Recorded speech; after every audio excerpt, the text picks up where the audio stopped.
Hello there. I am extremely excited for my conversation today with Alex Koral of Sovos ShipCompliant. Now, Alex, you've been so active in CBP. You've spoken on quite a few panels. You've led some panels. You've presented. A lot of it's on direct-to-consumer based conversations. But today we're going to get a little more personal, and I can't wait. But I have to ask you to start. What's been the highlight of your day so far?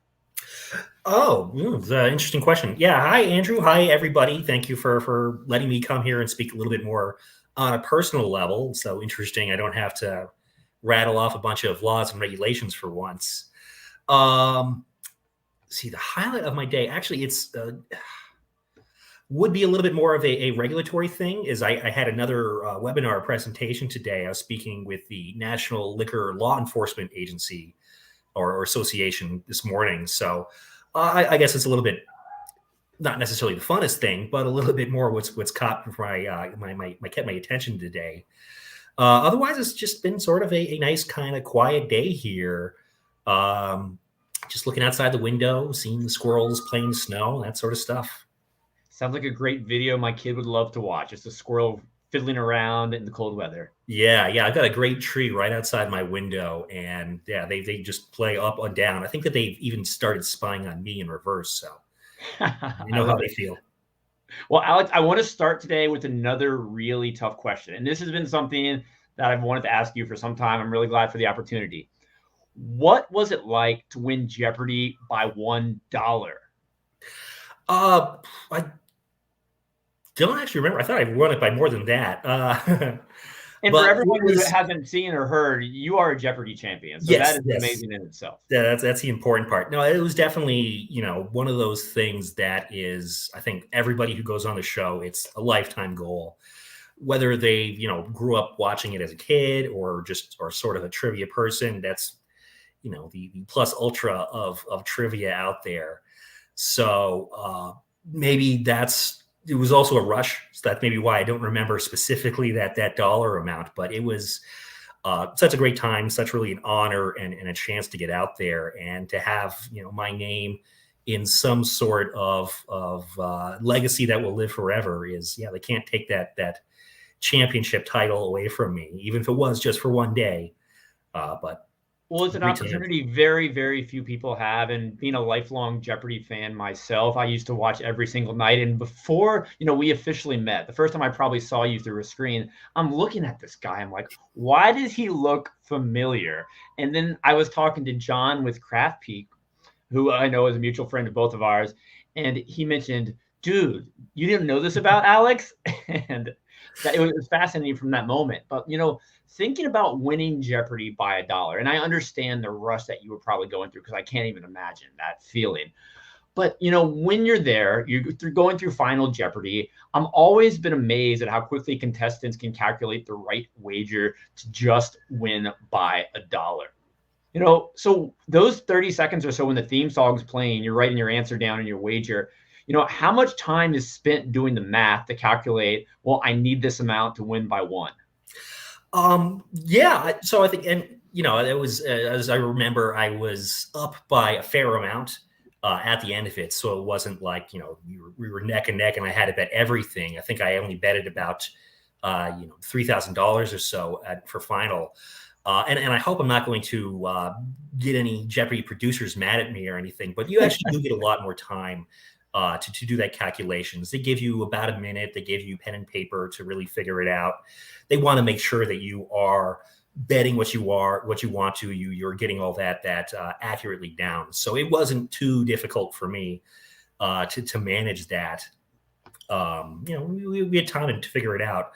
Honestly, I'm a little bit more, and this is maybe just the different quality of possible Jeopardy champions out there is.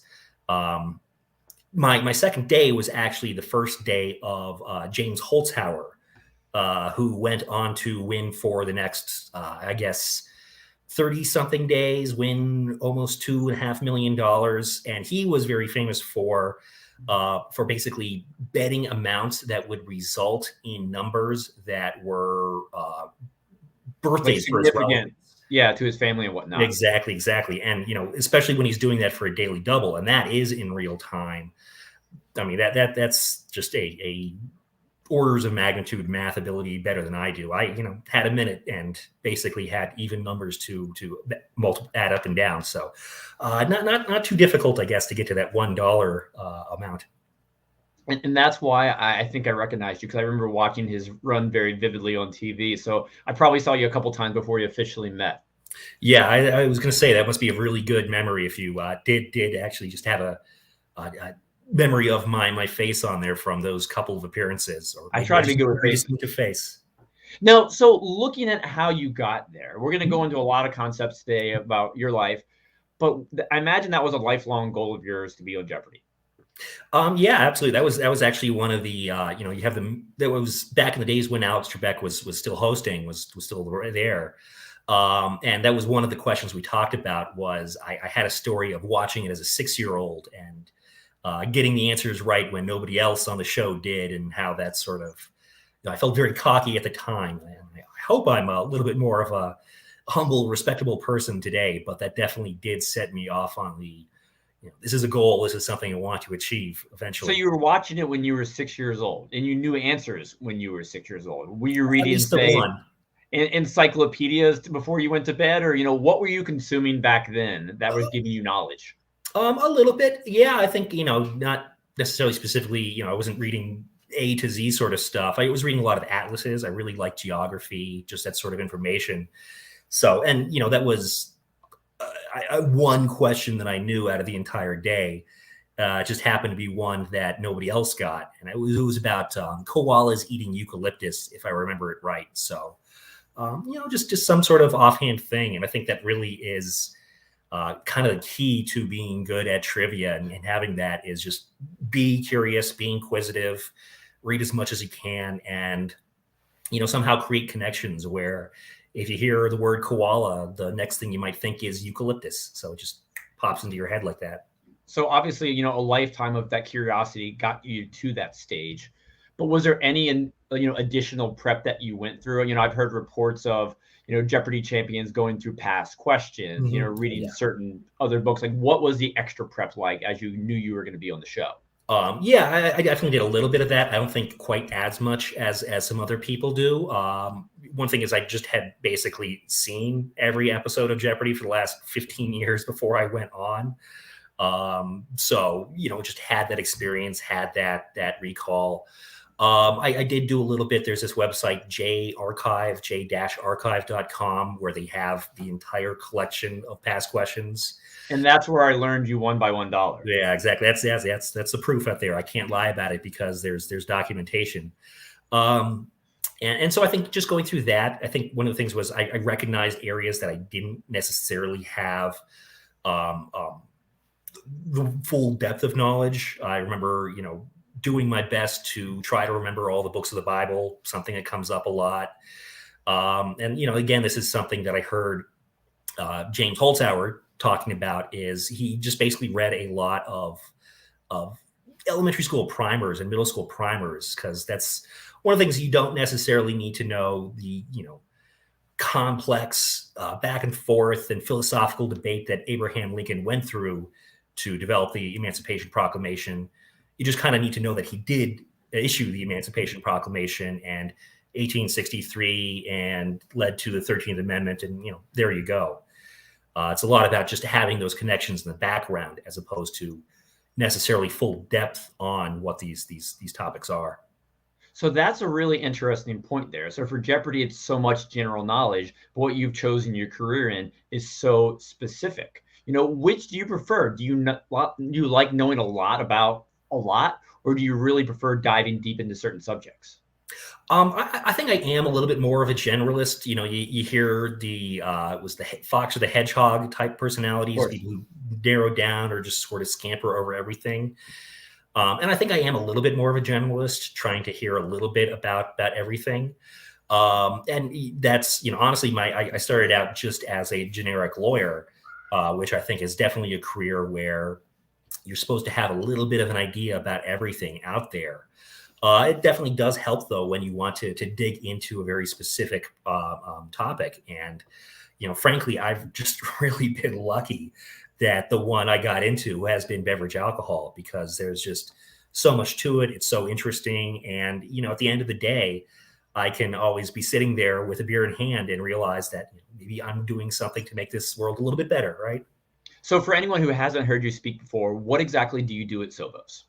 My title is Regulatory General Counsel. So I am one of our regulatory research attorneys. I have a law degree. I am registered in the state of Colorado with a bar, so I have all that official records. But I'm much more of a researcher. So I'm just reading laws, interpreting them, understanding where the nuances that the states have, what their interpretations of things are, and then processing all of that in order for our Sovos ShipCompliant product to manage, to understand how we need to help our clients, how we can support this industry, and then write up about it. I write a lot of blogs. I appear on a lot of webinars, go to conferences to just sort of talk about what I have read, what I'm thinking about that, and how other people can hopefully take that information and move forward on it. And you put out such fascinating information over the past couple of years in CBP. We really appreciate that. But I'd like to go back exactly to kind of what you mentioned a couple minutes ago, when you were 6 years old. And I think you and I are close to the same age. If we had met back then and there on a playground, that I had said, "Hey, Alex, what do you want to be when you grow up?" What response would you have given me? When I was 6, it would have been a paleontologist.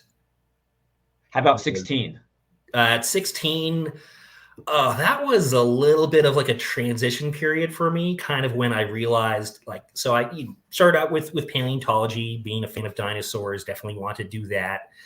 And then kind of realized that I'm not in for going out on camping trips and digging up bones in the Gobi Desert for months. Even if they're dinosaur bones? I'm sorry? Even if they're dinosaur bones? Well, that was probably the one thing that might have gotten me interested in it, but not quite enough. Then I really got into astronomy, really got into studying the stars, the basic level cosmology. I always have to make sure about that. You don't say the wrong one. And it was kind of around 16 that I realized, frankly, I wasn't very good. I wasn't that good at math. I could puzzle myself through a calculus class, but I didn't understand any of it, didn't really have the ability to take that to the next level. So maybe my dreams of being a nuclear physicist and cracking what quarks are all about wasn't really in the works. So at 16, I think I was a little bit much more of kind of up in the air. There was a hot second where I wanted to get into politics, which might have been some of the reason going into law school eventually. But I was always much more in the kind of the background area, understanding policy, understanding the principles behind rules, as opposed to getting up on a stage and stumping for anything. I know in high school, it was always my most passionate teachers that almost influenced my career path. I had a U.S. government teacher when I was a sophomore in high school. And it kind of gave me that same feeling that maybe I should consider, majoring in something political science related. It was a fascinating course. I love learning. I didn't go that direction either. But when you have a strong teacher who inspires you, it can really change the direction of your life. And, looking at your high school days, did you have a teacher or someone in your life that motivated you to take your, education in a certain direction? Not specifically, because I think the teacher that inspired me the best was one of my history teachers. I had him for junior year and senior year. He taught AP U.S. and European history. What was his name? Mr. McGinnis. I had a Mr. Martin that had a very similar experience to me. Yeah, and I think that it didn't necessarily inspire me to go and become a historian. But I think it was so much of what he ingrained was just the process of learning of how to engage a subject, how to really dig into it and develop your own thesis, develop your own ideas about it. That really pushed me forward, as opposed to specifically into a career path necessarily.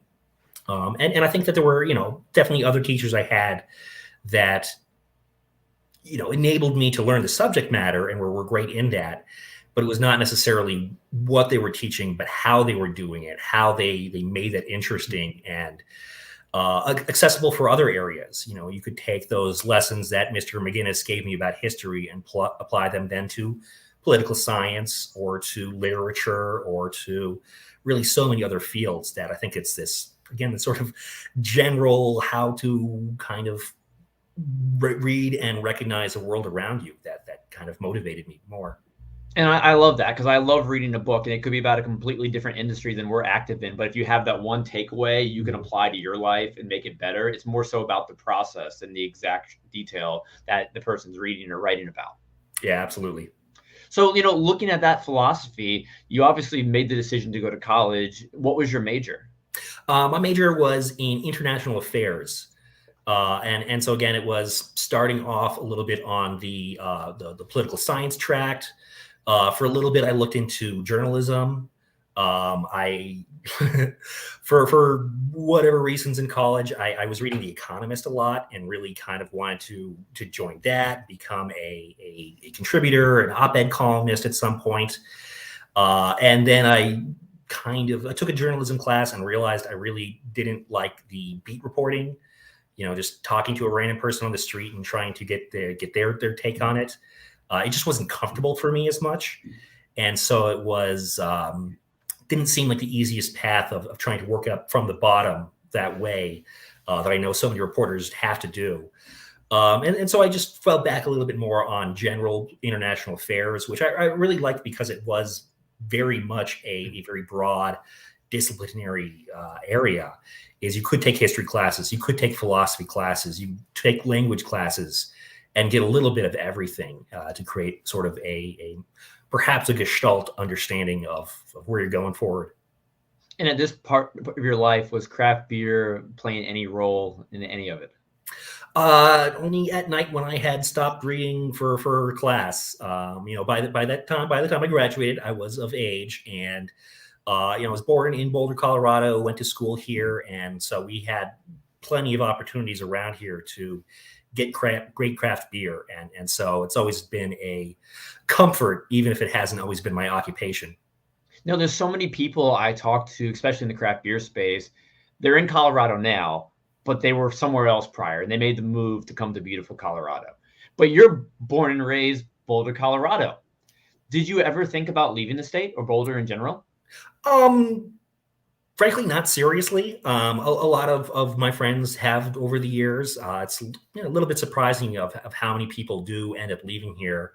At least even the state. I understand Boulder can be a little bit of a difficult place to especially start out. It's kind of a bubbly area where it's very high prices and everything.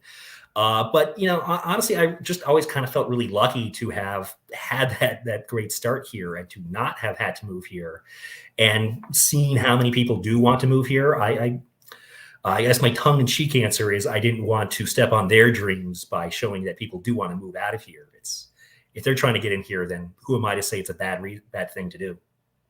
So that's interesting. So did you ever even think about, when you were going through the application process for either colleges or law schools, about going elsewhere, or was your mind stuck on staying home? For undergrad, I think I was very much in the mindset of staying home there. I had a lot of people, family, friends, everybody trying to encourage me to go out of state, but it was definitely very comfortable to stay here. And honestly, having in-state tuition was a huge motivator. It's why spend quadruple the amount to go out of state that when I could just stay here and get just as good, have my friends, have my family here. I did in law school, I did apply to several places out of state and got waitlisted, got accepted to a couple. But again, having that access to CU Law School, which is really good. It's not necessarily top of mind when I think a lot of people think of law schools. They generally think of places on the coast. But I really have to give a great plug to CU Law. It's a fantastic school. I think hopefully set me out really well, and I got a lot of value out of it. So no regrets for staying here for that. I totally respect and understand the decision to stay, in your hometown. I live in Norfolk, Virginia, and, it's a very transient community. We have a large military presence here. A lot of people you meet are not from the area. But for me, it's a fantastic place to call home. I've got the beach 30 minutes away. I've got the mountains 2 hours away. I've got an international airport that's not really an international airport, but, I can get to anywhere I want to be. And it's nice to have a place that you love to call home base. I think, having that community in our backyards that we've fallen in love with, which is the way it sounds like you are with Boulder, is really something special. Mm-hmm. Yeah, absolutely. I really value it, really cherish it. And, I think if opportunities did present themselves, there was the compelling reason to leave. It's not like I would ever say no. I just don't have any specific drivers to taking me out of here or really taking me away at this moment. And yeah, again, I think there's just so much around here that is how I want to be spending my days anyway. This is a perfect place for that. I guess we are just missing that beach. So very, very jealous of you for that. But I don't utilize it enough. I prefer the mountains. But, looking at your journey and where you are today, I mean, your life is so much around beverage alcohol. You talk about drinking a craft beer, after a hard day of college or whatnot. But when did you have that moment that you realized, oh, I really like this higher quality level of beverage. I really enjoy visiting the tap rooms nearby. Did you have that one experience you can pinpoint that had a big influence on your life that made you, not just want to drink it, but have a career in it? Not necessarily. I think that it's so much just in the zeitgeist around here of it was expected. Growing up, my dad would drink. It was still back in the before there was a craft brewery on every corner type of days. But he would drink Boulder beer. It was brewed around here. Great original craft brewery company. We miss. He'd drink Boston beer, Sam Adams, Sierra Nevada. So it was always kind of around that. Those are at least the types of beers you should be looking at, and not the more generic domestic beers that are out there. And so it's always kind of been there. I think that one of the first beers that I bought at a liquor store legally was Odell when it got their St. Luplian. So it was just always the matter of, you look in this section of the beer cases, not this other section, unless maybe you're going to a party and need to provide for 30, 40 people at a time. And I think it was always kind of an idea out there that a lot of people have had great success in the beer industry. There is really something very interesting about it, an area that we can dig into. It was out there as an option. But my actual entry into the beverage alcohol market, to what I'm doing today, was really just a matter of luck. It wasn't necessarily something I sought out and dug into. It was much more just happened to look at a board of listing available jobs, everything ranging from, entry level partner track at a law firm to government to really anything out there. It happened to see one that was entry level research position, downtown Boulder, beverage alcohol law. And it was like, well, that's what I want. Yeah. Hit so many buckets, and then is not insurance law. So it's really doubly bad. Nothing against where you are today, because your position is one so many people would envy. But, when you were looking at those job boards, did you have that job that you were hoping to see? I think that really this was very much the job I was hoping to see. Is I knew I never really wanted to be in court. I didn't really want to have that 18-hour per day, 80 hours a week, trying desperately to bring in as many workable, billable hours as you can type of job. I very much wanted to have an in-house where it's much more of a 9-to-5 sort of arrangement. You have one client who you're really focused on. And I did really like this sort of research position where it's not necessarily, drafting contracts or building up court documents. It's just read this text and tell us what you think this means. And then how can we go forward and apply this in a day-to-day environment? And so much of really what I got out of law school was the idea of demystifying law, of taking these, backwards clauses and here wins and heretofores and therebys, and trying to say like what that means in plain speak, plain English.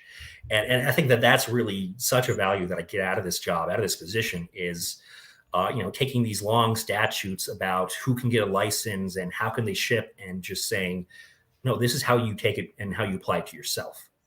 And I think that's so important for the craft beer industry. It's like when you go to a doctor and the doctor is talking in a language you don't understand, you leave confused.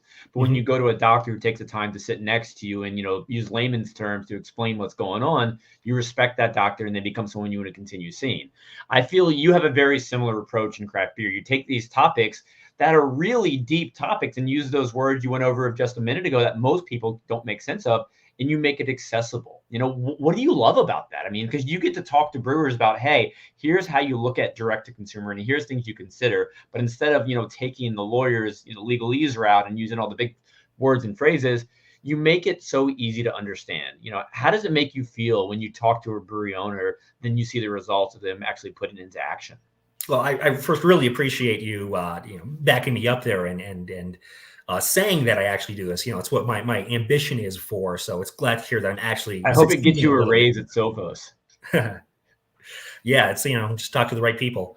I think that it's again that real world application that really makes this much more satisfying. And it's one thing to draft a bunch of background rules and say, follow this step, this step, this step, and maybe you'll get a result, as opposed to standing up there and really giving something that people can take forward and act on, can operate on, and know specifically, like, oh, it's not just some vague idea of maybe I need to get a license, but no, here specifically is a license. Here specifically is a route to go about it.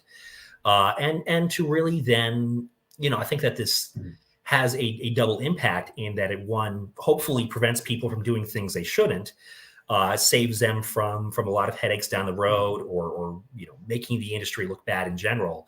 But then it can drive forward and impel greater change. I think that we've seen a lot of interest in the last couple of years in the beer industry about direct-to-consumer shipping. And I like to think that we have a little bit of an influence on that, is by demonstrating how wineries have been doing it, by talking with the beer industry, by talking with breweries, and really explaining that there is this pattern out there. These systems available, at least within a limited degree. This is how it can be done. And this is how we even make it better and make it bigger and make it more of an available thing, so that everybody really can enjoy this. That's really a satisfaction, is when you hear a brewery talking about that, oh, we've always wanted to break into the Ohio market, but never have been able to. This is our access. This is our point. And we've seen X number of sales and X number of happy consumers this year, thanks to understanding how this operates. Yeah, it makes you feel good, doesn't it? Yeah, absolutely. This is interesting, and I'm probably overanalyzing your life right now, but it seems like there's some interesting dichotomies going on. Like, let's look at, you said you're a generalist, but you're in some super specific field, of beverage alcohol law right now. And you said earlier in today's call, just the feeling of being on like the Jeopardy stage, it just felt amazing to have that opportunity. But on the other side of things, you're talking about how you just love to see other people succeed. Looking at you, and all that's beautiful. What motivates you the most? Like, what do you wake up each day and hope to do? We're getting deep now, Alex. Yeah, it's so philosophical. This is like, I wonder if you're writing a biography about me now. And it's honestly also really hard, because I think so much of those things are just in your background. I'm not waking up saying this is what I need to do to feel satisfied today. It's just a matter of, I think very glibly, one thing I really look forward to when I wake up is going back to bed, is making it through the day so I can go back to sleep. But then it's making sure that when I do that, it's from a comfortable and satisfied perspective. It's not that I'm at the end of the day worrying about, what did I tell this person? Did I say something wrong? What am I going to do about this tomorrow? Those ongoing sort of things that keep a person up at night. It's, if I have, met the responsibilities, the obligations that people have for asking me for things, if I have communicated that clearly, if I have led somebody hopefully down the right path and can go to sleep at night comfortably, that's really kind of what I look forward to, I think. Do you have any personal goals in your life you hope to achieve over, say, the next decade? Personally, I do have ambitions to write and publish a novel. I think This is good. Now explain. We're interested now. yeah, now it's like really getting out of far field. It's, I think kind of something that a lot of people have in the back of their mind of you read a book and you're like, wow, this is so great. I wish I could do this too. And I definitely read a lot. And so have that sort of idea of, well, I could probably do this maybe. And I think that especially in 2020, a lot of people have the idea, well, now I have a lot of free time. So here's my opportunity. And so I have an idea. I've been working on it. I've got some drafts written down, and it goes slowly because it's spend most of my days actually doing productive work for what I'm getting paid for. But I definitely hope that within 10 years, I've gotten something out and it's not still trying to plug away at it. So we'll see with that, but I know that it's very difficult not only to just complete something, but then to actually bring it into publication, to bring it to fruition. So I think that's a very high level goal I have. Otherwise, I think it's a matter of just furthering my work here, furthering my understanding of the industry, and doing the best that we can to expand this. I think that if in 10 years we can look at that map for direct consumer beer shipping and there's 20, 30 more states, and they're saying we can do this because we understand how it worked with wine. We recognize that breweries are perfectly capable of following compliant rules and filing taxes, and we can now expand this to a national market. I mean, that would really, really hearten me a great deal. No, me as well. Now, looking back on your personal goals there, because you were incredibly vague a moment ago. And I don't think I'm going to write a biography on you just yet. And I'm probably not going to publish your book, but maybe who knows? Being a publisher is not one of my personal goals. But, if I was that publisher, what is your 30-second pitch of what this book is going to be about? They say that you should write about what you know. So it's a science fiction murder mystery, set in many hundreds of years in the future, where the Earth has undergone some sort of collapse. But then there is another colony on a different planet, several star systems away, that they have set up a colony on. And just how these different, the remnants of society on Earth interacting with that colony out there. And, every day I have another, this is going to be a great way to talk about, cell phone culture, or, this is a prediction of environmental catastrophe to come. So I don't want to get over my head in kind of themes that will come out of it. But it's, this general idea of how do these different futures play out and move forward. No, it sounds fascinating. And how far along are you? Because it sounds like you've thought about this quite a bit, which I love. But have you penned many words thus far, or is it more so just a... I have a couple chapters drafted out. I'm, one of these processes is that you write a sentence and it takes you an hour to write the one sentence, and then it takes you 3 days rewriting that sentence 100 different times. So it's kind of slow going, and I'm going back and revising things. You write a paragraph and you realize, oh, wait, no, I misinterpreted the character's motivation there, so I have to correct that. I do have, I guess it's about some 15,000 words already written down, a fair amount. I have a general idea of where the rest of the book is going, major plot points, character developments.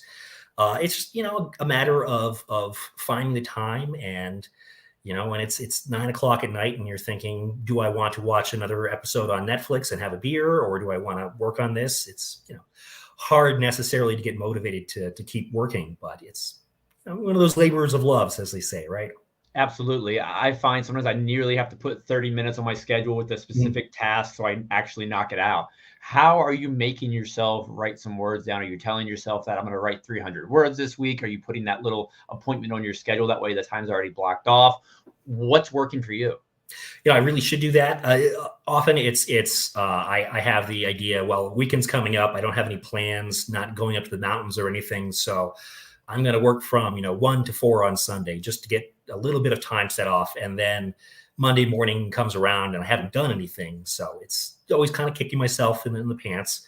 I just try to keep up the document on my computer at all times. So at least I'm seeing it and getting that I really should be working on this mindset. I have thought about, just as you say, specifically scheduling off time, taking a couple of days off of work here or there to maybe work on it, but nothing specifically. I think that this is, I had the idea coming into 2022 of having my New Year's resolution to be not a procrastination, get to things, at least schedule things, get this mindset. And by now, I kind of think it might be something better to do in 2023. But it's. I think that there are ways I really should get better at this, but more or less, it's just kind of keeping it in mind and kind of trying to keep myself self-motivated as best I can. It's tough sometimes. And like you, I also work from home, and I was working on a project last summer that required me to pen a lot of words, record some videos. I made myself go to Charlottesville, Virginia area. I stayed in a cabin by myself and told myself for 3 days I was going to focus on nothing but this. And it took that for me to actually complete the project, just making myself in a situation where I had nothing else to do but that. I had very poor internet, so I couldn't even communicate with people like you in the outside world. So I was forced just to write the words. And I got it done. It felt great, but it was really hard to motivate myself to do that. So when you're ready to go to a cabin in the woods, and if you like a companion, let me know. I'd love to join you. And we can drink beers at night and motivate each other during the day. Yeah, it sounds just lovely.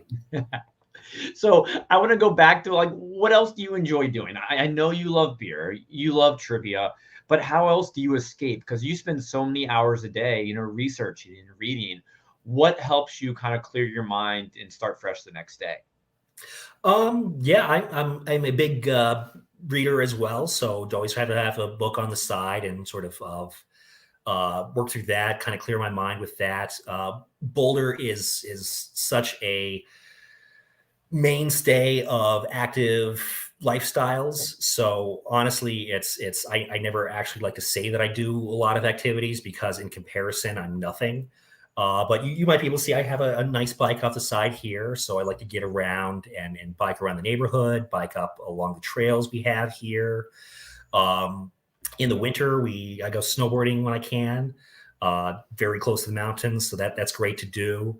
I'm also a big movie buff and really into classic movies, foreign movies. So that's a great way to sort of spend an hour thinking about nothing else but this little plot and characters and what's going on there, and to let the rest of the world sort of disappear for a little bit at least.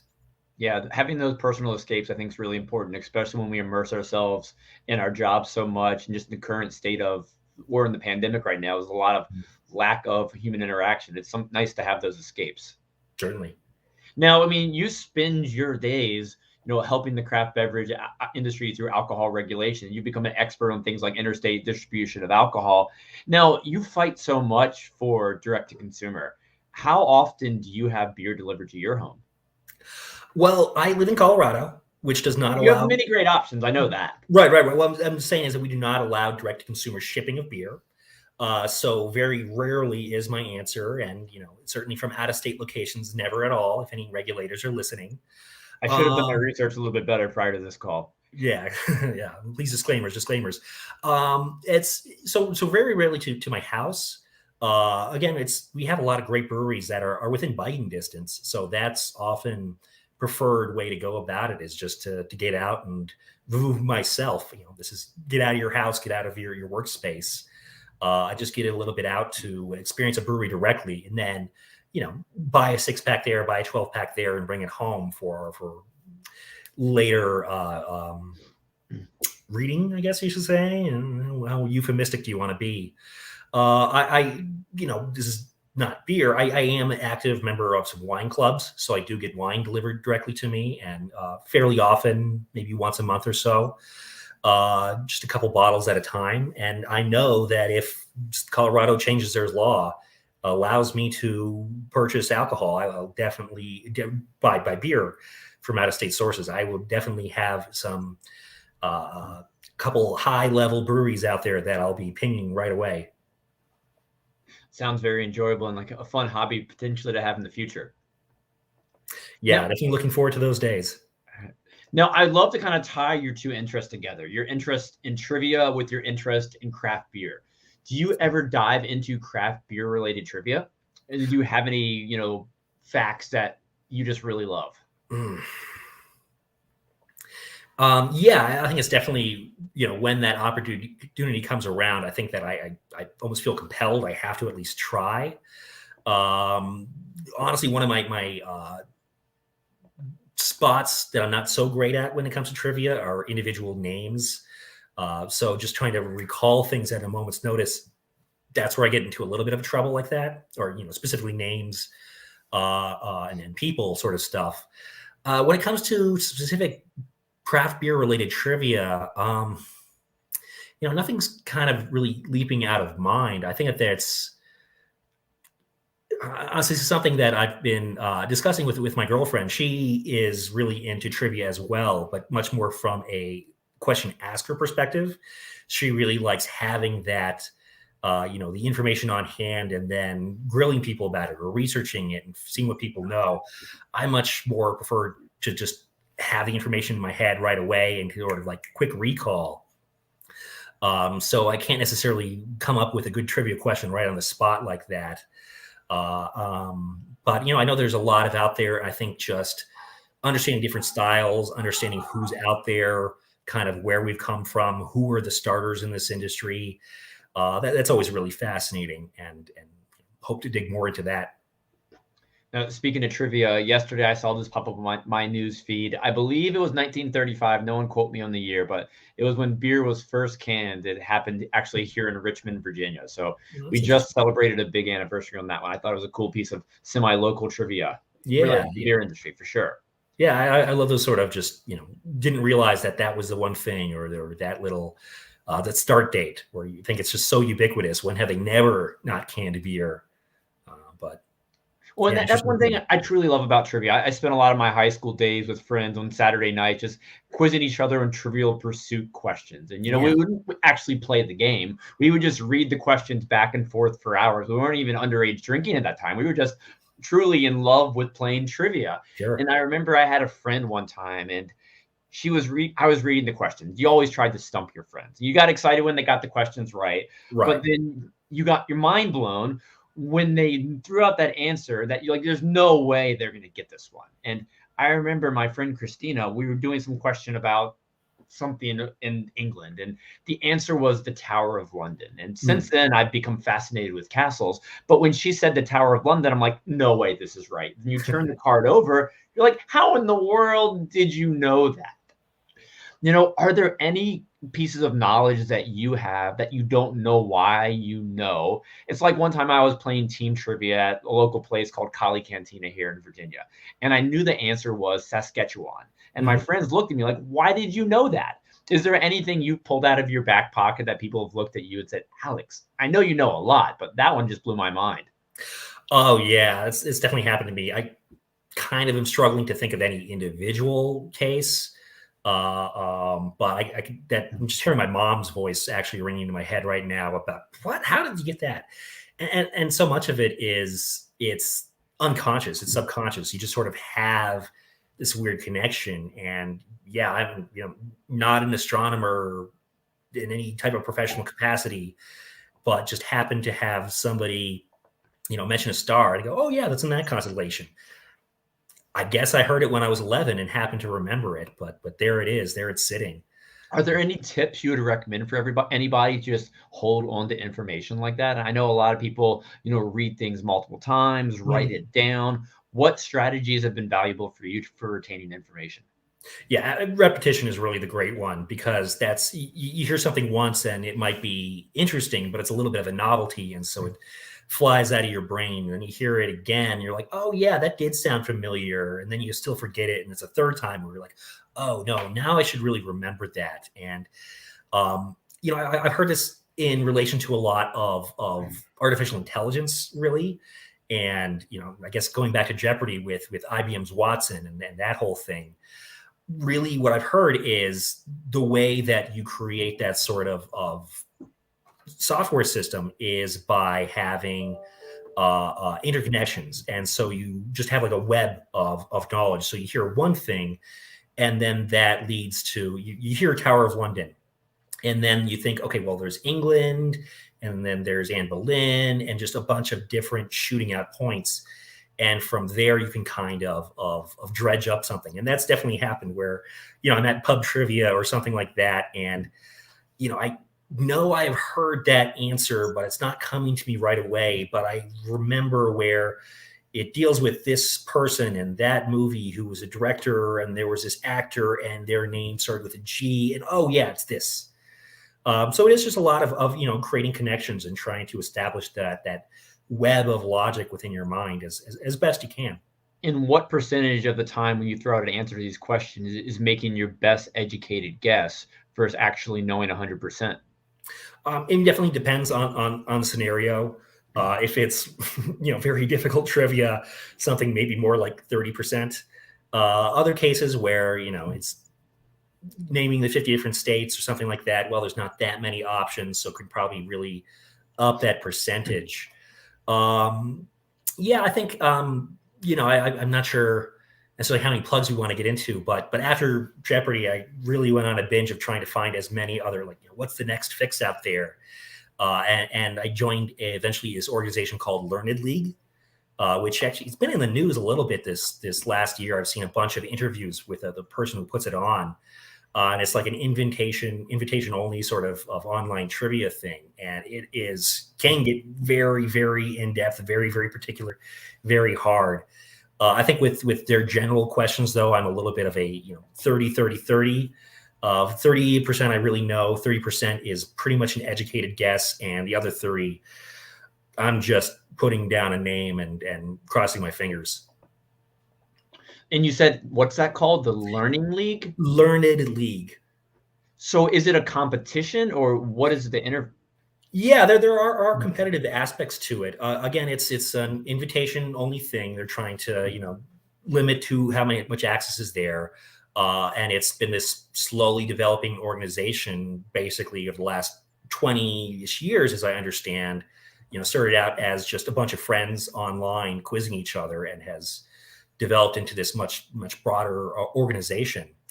And they conduct 4 seasons every year, where for about 6 weeks you're part of you're set into a group of other contestants, and every day you get 6 questions, and you're competing against one other person for those 6 questions, and you get to bet against them of how much they know. So you can assign questions points 0, 1, or 2, or 3. And it's a matter of how much you think that other person knows that. And there's a ton of statistics on the page as well. So if you see that somebody really knows geography, then you might put them down for 1 point on a question of name this river. And if they don't necessarily know so much about classical music, you might put them down for 3 points on a question about Rimsky-Korsakov. That sort of thing. So there's a competitive element to it, but I mean, honestly, some of the people on there there are a lot of Jeopardy champions on there. Some of them are just lights out. And how could you possibly know this much about that many things? So it's been a little bit of a humbling experience at times too. And I think that really the best way to go forward is just to be competitive with yourself and to, want to recognize what I know. And if I'm getting a little bit better, it doesn't matter if I'm better than another person. It's just my personal development. Absolutely. That personal growth is extremely important. Now, I remember, watching Jeopardy growing up. I used to always, when they would broadcast the final Jeopardy category, I would just throw out a ridiculous answer before even seeing the question. Like, say it was like U.S. presidents. I would yell Dwight Eisenhower and, have my fingers crossed that I got it right. I remember the one day I got the question right before I even knew the question. I just knew the category. It just is like silly, but makes you feel good. If someday, say 25 years in the future, there's a Jeopardy question and the ultimate answer is going to be you, Alex Koral, what's the question going to be? Well, I think you mean answer, for one thing. Oh my God, yeah. Yeah, I just had to be very, very nerdy about that. I really don't know. I think there's a lot of areas this can go into. I probably would not necessarily be the response for, I think that I could go in for something with beer, with alcohol. I doubt that if, they might have a question about direct to consumer shipping one day. I doubt that I would be, necessarily the response there, but perhaps. So maybe I'll just be very, very ambitious and cocksure and say something about that novel that, in 20 years might get published. No, that's exciting. Are you able to share the title?